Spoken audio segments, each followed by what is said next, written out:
আসসালামু আলাইকুম রহমতুল্লাহি বরকাতুহু। সম্মানিত মুসলিম ভাই এবং বোনেরা, আজকে এমন একটি আমল নিয়ে আলোচনা করব যে আমলটি করলে আল্লাহ সুবহানাহু ওয়া তাআলা 100 কোরআন খতম থেকেও বেশি সওয়াব দান করবেন ইনশাআল্লাহ। সম্মানিত ভাই এবং বোনেরা, এই আমলটি বুঝতে হলে আপনাদেরকে এই ভিডিওটি ভালোভাবে দেখতে হবে, বুঝতে হবে এবং জানতে হবে। যদি আপনারা ভিডিওটি ভালোভাবে না দেখেন, না বুঝেন, তাহলে আপনারা ভুল বুঝবেন এবং বিভ্রান্ত হয়ে যাবেন। তাই আপনাদের কাছে অনুরোধ করব, এই আমলটি ভালোভাবে বোঝার জন্য আপনাদেরকে ভিডিওটি দেখতে হবে, না দেখলে আপনারা ভুল করবেন। বন্ধুগণ, আমি আমার আলোচনাটি বা আমলটি শুরু করার পূর্বে আপনাদের কাছে অনুরোধ করব, আমাদের বাড়িতে একটি মহিলা মাদ্রাসা আছে। এই মাদ্রাসার অনেক ছাত্রীদেরকে আমরা ফ্রি খাইয়ে থাকি। আমরা আপনাদের কাছ থেকে টাকা কালেকশন করে আমাদের ছাত্রীদেরকে আমরা ফ্রি খানা ব্যবস্থা করেছি। তাই আপনারা যারা আমাদের মাদ্রাসার ছাত্রীদেরকে দান করতে চান, এক বস্তা চাল বা চালের মূল্য, একটি ছাগল বা ছাগলের মূল্য, বা আমাদের মাদ্রাসার উন্নয়নমূলক কাজে সহযোগিতা করতে চান, তারা স্ক্রিনে দেওয়া নাম্বারে যোগাযোগ করতে পারেন। মনে রাখবেন, আপনারা মাদ্রাসায় দান করার জন্য আমাদের তথ্য সম্পর্কে বিস্তারিত জেনে নেবেন, আমাদের বাড়ির ঠিকানা কোথায় তাও জেনে নেবেন। আশা করি ইনশাআল্লাহ এই সমস্ত তথ্য জেনে নিলে আপনারা বিভ্রান্ত হবেন না, আপনাদের দান যথাযথ জায়গায় ব্যবহৃত হবে ইনশাআল্লাহ। বন্ধুগণ, আমি আমার আমলটি বলার পূর্বে আপনাদের কাছে ছোট্ট একটি ঘটনা বলে আমি আমার আমলটা শুরু করছি। আমার জানামতে একজন আলেমে দ্বীন তিনি নিয়াত করলেন একজন অমুসলিমকে তিনি মুসলমান বানাবেন, তাকে তিনি ইসলামের দাওয়াত দিবেন। এজন্য তিনি এবং তার কিছু সহপাঠী আলেম ওলামারা মিলে ওই হিন্দু দোকানে প্রতিদিন যেতেন, গিয়ে তার দোকানে চা খেতেন এবং চা খাওয়ার পরে চার মূল্য যখন পরিশোধ করতেন, তখন তারা তার ওই হিন্দু দোকানদারকে 5 টাকা বা 10 টাকা বেশি পরিশোধ করতেন। এতে করে ধীরে ধীরে ওই হিন্দু লোকটির সাথে আর মুসলমানদের সাথে, আলেম ওলামাদের সাথে তার গভীর সম্পর্ক হয়ে গেল। এতে গভীর সম্পর্ক হওয়ার পরে এক পর্যায়ে আলেমরা এই হিন্দু দোকানদারকে বিভিন্নভাবে মাদ্রাসা নিয়ে খাবার খাওয়াতেন বা মসজিদে নিয়ে খাবার খাওয়াতেন। এতে করে এক পর্যায়ে এই হিন্দু লোকটির সাথে আলেমদের সাথে অনেক গভীর সম্পর্ক হয়ে যায়। এক পর্যায়ে এই মুসলমানেরা, আলেম ওলামারা এই হিন্দু ভাইকে ইসলামের দাওয়াত দেয়, ইসলামের সুন্দর দিকগুলো তার সামনে তুলে ধরে উপস্থাপন করে, আখিরাতের বিষয়গুলো তুলে ধরে, কবরের আযাব নিয়ে তার সামনে আলোচনা করে। এক পর্যায়ে এই হিন্দু লোকটি সে কালেমা পড়ে মুসলমান হয়ে যায়। সুবহানাল্লাহ। এই যে হিন্দু লোকটি মুসলমান হলো, এর পিছনে সবচেয়ে বড় ভূমিকা পালন করেছে মুসলমানদের ব্যবহার এবং আখলাক ও উত্তম চরিত্র। ইসলাম কিন্তু তরবারির মাধ্যমে ছড়ায় না, ইসলাম ছড়িয়েছে আখলাক এবং ব্যবহারের মাধ্যমে। বন্ধুগণ, বর্তমানে সারা পৃথিবীতে অমুসলিমরাই বিশ্ব শাসন করছে, আজ মুসলমানেরা গোলামে পরিণত হয়েছে। এরপরও সারা পৃথিবীতে মুসলমানরাই এরপরও সারা পৃথিবীতে প্রতিদিন ইসলামের মুসলমানদের সংখ্যায় দিন দিন বৃদ্ধি পাচ্ছে। খ্রিস্টানরা তাদের ধর্ম ছেড়ে ইসলাম গ্রহণ করেছে, হিন্দুরা তাদের ধর্ম ছেড়ে ইসলাম ধর্ম গ্রহণ করেছে। এই যে বর্তমানে যারা মুসলিম হচ্ছে, তাদের উপরে কোন তরবারে চালানো হচ্ছে? তাদের উপরে যুক্তি, তর্ক এবং উত্তম ব্যবহারের তরবারে চালানো হচ্ছে। এই তরবারি এমন তরবারি, এই তরবারে যার অন্তরে গিয়া লাগবে, সে ইসলাম গ্রহণ না করে পারবে না। তাই আমরা উত্তম ব্যবহার করে অমুসলিমদেরকে দিনের দাওয়াত দিব, উত্তম ব্যবহার করে বেনামাজিদেরকে দিনের দাওয়াত দিব, উত্তম ব্যবহার করে সুদখোর, ঘুষখোর এবং মাদক দ্রব্য সেবনকারীদের সাথে ভালো ব্যবহার করে আমরা তাদেরকে সৎ পথে নিয়ে আসব। বন্ধুগণ, বলতেছিলাম যে আমলটি করলে আল্লাহ সুবহানাহু ওয়া তাআলা আমাদেরকে 100 কোরআন খতম থেকেও বেশি সওয়াব দান করবেন। আমি আপনাদেরকে কোরআন একটি ফজিলত বলবো। রাসূল সাল্লাল্লাহু আলাইহি ওয়াসাল্লাম বলছেন, যে ব্যক্তি কোরআন পড়বে, কোরআন অনুযায়ী আমল করবে, এই কোরআন কিয়ামতের দিন তার জন্য সুপারিশ করবে। কোরআন সুপারিশ করে বলবে, হে আল্লাহ, তোমার এই বান্দা আমাকে প্রতিদিন তেলাওয়াত করেছে, আল্লাহ আমাকে সে ভুলে নেয়, আমার কথা সে ভুলে যায় নাই, সে আমাকে স্মরণ রেখেছে, আমাকে তেলাওয়াত করেছে। আল্লাহ তুমি তার এই কিয়ামতের ময়দানে তার গুনাহ মাফ করে দাও। আল্লাহ তাকে তুমি জান্নাতি বানিয়ে দাও, তার নামকে তুমি জাহান্নাম থেকে কেটে দাও। এক পর্যায়ে কোরআন বলে ফেলবে, আল্লাহ তুমি যদি তাকে জাহান্নাম থেকে নাম না কাটো, তার গুনাহ যদি মাফ না করো, তাহলে তোমার কোরআন থেকে আমাকে উঠিয়ে দাও। আল্লাহু আকবার, কত বড় কথা! নবীজি সাল্লাল্লাহু আলাইহি ওয়াসাল্লাম বলেছেন, এই কোরআনের সুপারিশের মতো কোনো কিছুর সুপারিশ হবে না, কোনো ফেরেশতার সুপারিশ কোরআনের সুপারিশের মতো হবে না। প্রথম মানুষ আদম আলাইহিস সালামের সুপারিশ কোরআনের সুপারিশের মতো হবে না। মূসা আলাইহিস সালাম যিনি আল্লাহর সাথে সরাসরি কথা বলতে পারতেন, তার সুপারিশও কোরআনের সুপারিশের মতো হবে না। ঈসা আলাইহিস সালাম আল্লাহ তাআলা যাকে পুরুষ সারা সৃষ্টি করেছেন, ঈসা আলাইহিস সালামের সুপারিশও কোরআনের সুপারিশের মতো হবে না। এমনকি আমাদের নবীর সুপারিশও কোরআনের সুপারিশের সমপর্যায়ের হবে না। কোরআনের সুপারিশ এত উচ্চমান হবে, এত শক্তিশালী হবে, যখন এই কোরআন বলবে আল্লাহ তুমি তাকে মাফ করে দাও, আল্লাহ রব্বুল আলামিন তখন এই কোরআনের পাঠককে, কোরআনের তেলাওয়াতকারীকে মাফ করে দিবেন, তার নাম জাহান্নাম থেকে কেটে তাকে জান্নাতি বানিয়ে দিবেন। সুবহানাল্লাহ। তো আমাদেরকে প্রতিদিন অন্তত 1 পৃষ্ঠা করে হলো বা 5 মিনিট করে হলো কোরআন তেলাওয়াত করতে হবে।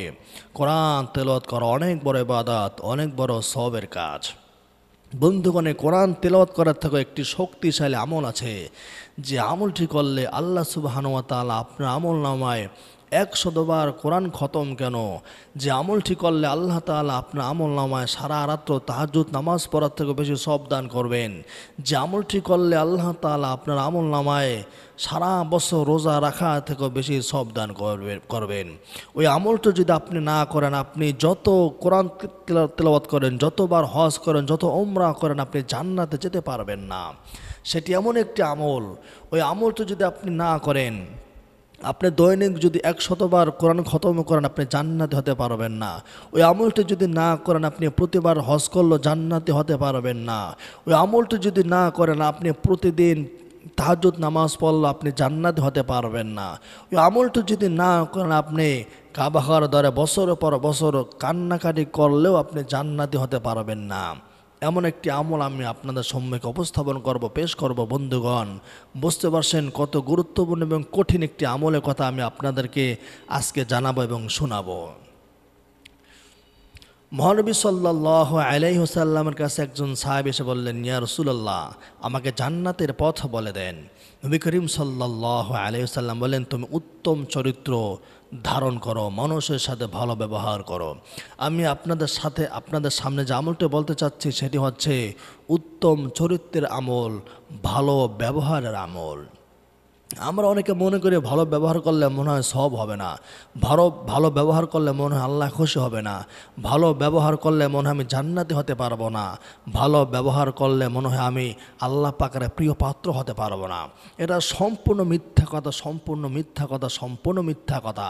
আপনি জেনে রাখুন, ভালো ব্যবহার করে আপনি এই পরিমাণ আল্লাহ পাকের নৈকট্য অর্জন করতে পারবেন, ভালো ব্যবহার করে আপনি এই পরিমাণ আল্লাহ পাকের প্রিয় হতে পারবেন, যে অন্য কোনো আমলের মাধ্যমে আপনি পারবেন না। আপনি যদি মানুষের সাথে ভালো ব্যবহার না করেন, আপনি মানুষের কাতারে পড়বেন না। ইবাদত 2 প্রকার, কিছু হচ্ছে আল্লাহ পাকের ইবাদত, আর কিছু হচ্ছে মানুষের ইবাদত। আল্লাহর ইবাদত করার পাশাপাশি মানুষের ইবাদত করতে হয়। মানুষের ইবাদত বলতে আমি বোঝাচ্ছি মানুষের সাথে ভালো ব্যবহার করার ইবাদত। এক হাদিসে এসেছে, নবী করিম সাল্লাল্লাহু আলাইহি ওয়াসাল্লাম বলেন, মা মিন শাইইন ইউদআ ফিল মিজান আথকালু মিন হুসনি খুলকিহি। কিয়ামতের দিন কোরআন মিজানে পাল্লায় রাখা হবে, কিয়ামতের দিন নামাজকে মিজানে পাল্লায় রাখা হবে, কিয়ামতের দিন রোজাকে মিজানের পাল্লায় রাখা হবে, কিয়ামতের দিন দান সদকাকে মিজানের পাল্লায় রাখা হবে, কিন্তু কোনোটাই উত্তম ব্যবহারের সমপর্যায়ের হবে না।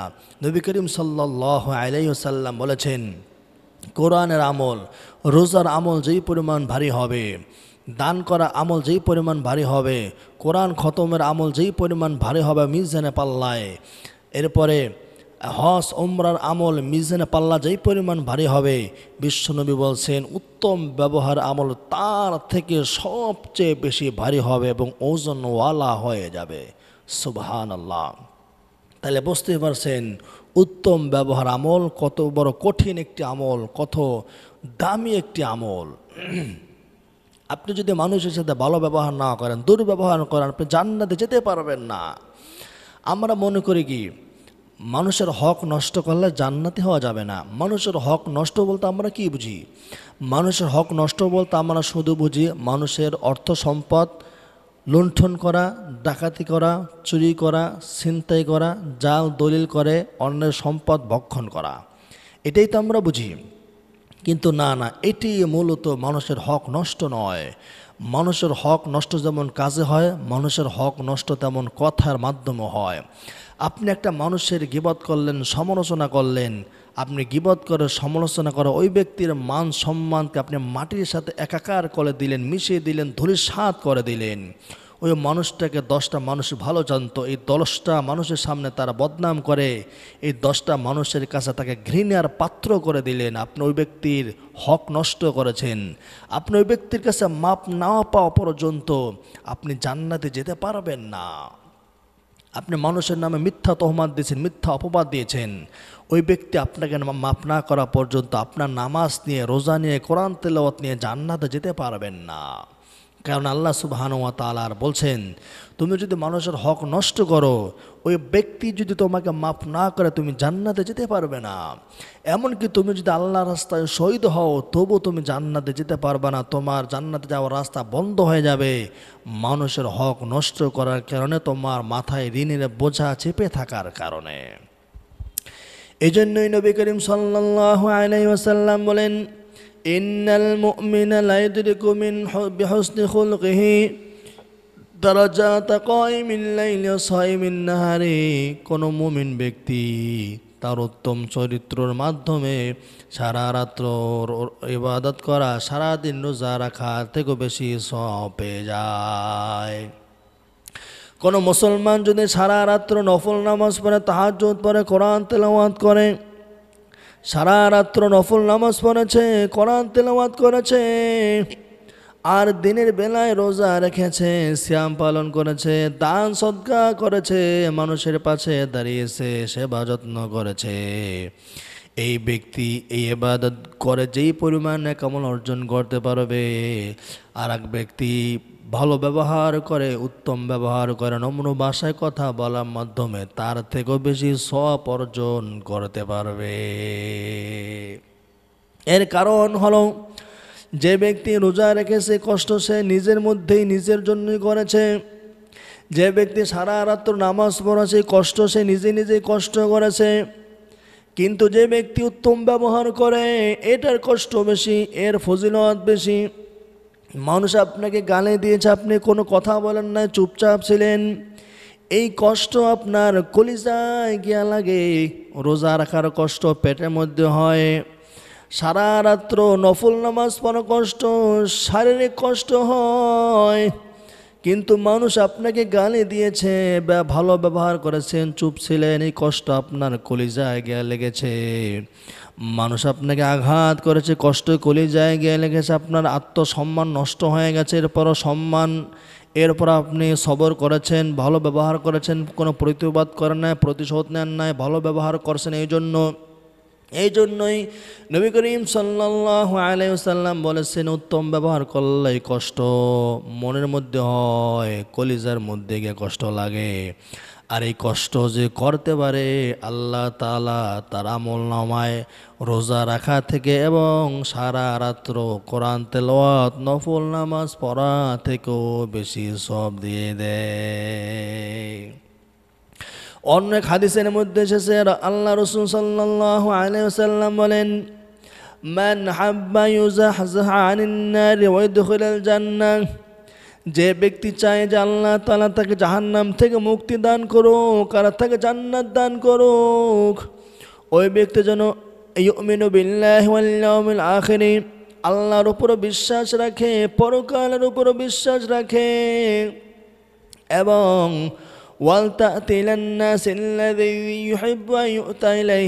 এবং সে মানুষের সাথে ওইভাবে ব্যবহার করে, সে মানুষ থেকে যে এরকম ব্যবহার চায়। বোঝা গেল, জান্নাতে যেতে হলে 1 নম্বর আমল আমাদের করতে হবে আল্লাহর উপর বিশ্বাস। এটা আল্লাহর ইবাদত।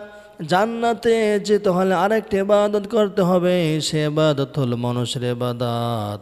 আর মানুষের ইবাদত বলতে বোঝাচ্ছে মানুষের সাথে উত্তম ব্যবহার করা, ভালো ব্যবহার করা। রসূল বলেছেন মানুষের সাথে ভালো ব্যবহার করলে তুমি জান্নাতে যেতে পারবে।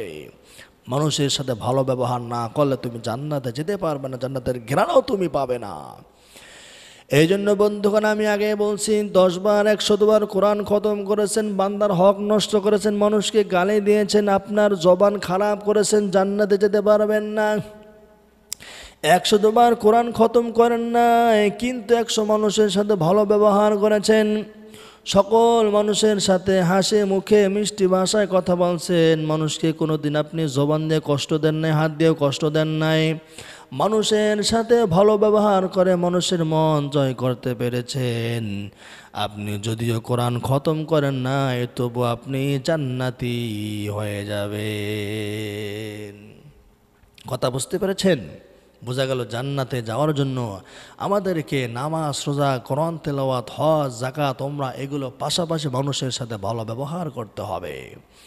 নবীজি সাল্লাল্লাহু আলাইহি ওয়াসাল্লাম বলেন, ইন্না মিনাস সাদাকাতি আন তালকা আখাকা বিওয়াজহিন তালক। তুমিও তোমার ভাইয়ের সাথে যদি মুস্কি হেসে কথা বলো, তাহলেও তোমার আমলনামায় সওয়াব লেখা হবে। মুস্কি হেসে কথা বলা এটা কিন্তু অনেক বড় সওয়াবের কাজ, অনেক বড় ফজিলত, অনেক সওয়াব রাখে। যার মধ্যে মুস্কি হেসে কথা বলার অভ্যাস আছে, মানুষ তার প্রেমে পাগল হবে, মানুষ তার কথা মুগ্ধ হবে। হাসি এমন একটা জিনিস, একটা কঠিন মানুষের হৃদয়কেও শীতল করে দেয়, ঠান্ডা করে দেয়, পাথরের বরফের মতো বিগলিত করে দেয়। তাই চেষ্টা করবেন সবসময় হাসি মুখে কথা বলতে। আপনার মা বাবার সাথে হাসি মুখে কথা বলবেন, আপনার স্ত্রীর সাথে, আপনার স্বামীর সাথে হাসি মুখে কথা বলবেন, আপনার সন্তানের সাথে হাসি মুখে কথা বলবেন, আপনার আত্মীয়জন, প্রিয়জন, আপনজন, পাড়া প্রতিবেশী, মুসলমান ভাই বোনেরা, পরিচিত অপরিচিত সকলের সাথেই হাসি মুখে কথা বলবেন। গাড়িতে উঠছেন, গাড়ির ড্রাইভারের সাথে হাসি মুখে কথা বলেন। অটোতে উঠছেন, অটোর ড্রাইভারের সাথে, রিক্সায় উঠছেন, রিক্সার ড্রাইভারের সাথে ভালো ব্যবহার করেন, সুন্দর ভাষায় কথা বলেন। মনে রাখবেন, আপনার আপনজনের সাথে খারাপ ব্যবহার করে মাপ পাওয়ার বা মাপ চাওয়ার সুযোগ পাবেন, কিন্তু একজন অপরিচিত লোকের সাথে যদি আপনি খারাপ ব্যবহার করেন, আপনি তার কাছ থেকে মাপ চাওয়ার হয়তো সুযোগ আপনি খুঁজে পাবেন না। তাই আপনি সবসময় সর্বক্ষেত্রে ভালো ব্যবহার করবেন, উত্তম ব্যবহার করবেন। তাহলে আপনি কোরআন খতম করার থেকে বেশি সওয়াব পাবেন, তাহাজ্জুদ নামাজ পড়ার থেকে বেশি সওয়াব পাবেন, সারা রাত্র তাহাজ্জুদ পড়া, কোরআন তেলাওয়াত করা এবং সারা দিন রোজা রাখা থেকে বেশি সওয়াব পাবেন ইনশাআল্লাহ।